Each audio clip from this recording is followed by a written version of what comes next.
मैले सोचेर के गर्नु त अन्त बुढाले पनि सोच्नुपर्छ नि होइन होइन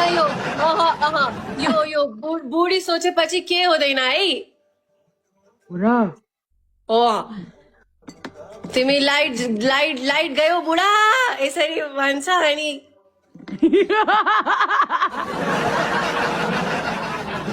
यो आइस र एलिजेको घरमा चाहिँ कहिल्यै बत्ती जाँदैन रहेछ के ए साथीहरु मेरो बत्ती बुढा उसले इन्भर्टर लगायो हेर त गाइस यो आइस र एलिजेको घरमा कहिले पनि बत्ती नगएर चाहिँ नभएको रहेछ है अब इन्भर्टरलाई के गर्नुपर्छ जस्तो लाग्छ मलाई बालेन सरकार एकचोटि यो आइस र एलिजेको घरको चाहिँ लाइन काट्नु पर्यो इन्भर्टरको लाइन काट्नुपर्छ जस्तो लाग्यो त्यही त अनि सबै ठिक छ नि सबै ठिक छ के गर्नु के गर्नु त अब कहिले आउँछ त खै कहिले कहिले के थाहा आइहाले अनि के भन्छ यो यो यो आएपछि फेरि ब्रेक लिने के एट कन्टिन्यू दिदेऊ तिमी मुर्गी हो म तपाईलाई एउटा कुरा भन्छु बच्चा पाउने भनेको उमेरमा जोसमा हो के पछि छाला चौरेपछि मान्छे बुढी भएपछि त पाउनु पनि सक्दैन त्यही भएर पाइहाल्नुहोस् उमेर छ तपाईको ल तिम्रो जोस मलाई पनि आओस् आमीन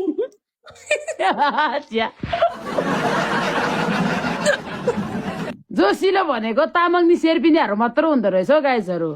खै त यार हाम्रो नेपाली बुहारीले पनि जोसिलो चाहिँ छैन रहेछ यार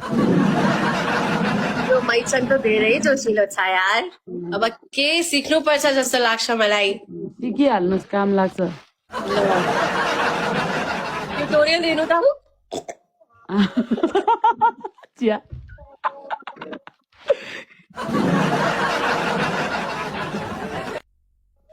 सिकाउनु त पर्दैन होला कि सिकाउनै पर्ने हो अब हेरौँ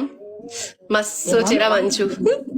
कस्तो सोचेर भन्छु जान्दैन भने सिकाइदिन्छु अब जान्छ भने के सिकाउनु होइन गाई त पसिना आयो यार आइहाले अनि मैचाङ हजुर नाम के राख्ने त नाम अब खोइ त्यस्तै त नि पेमा ढोलमा धावा त्यस्तै त्यस्तै हो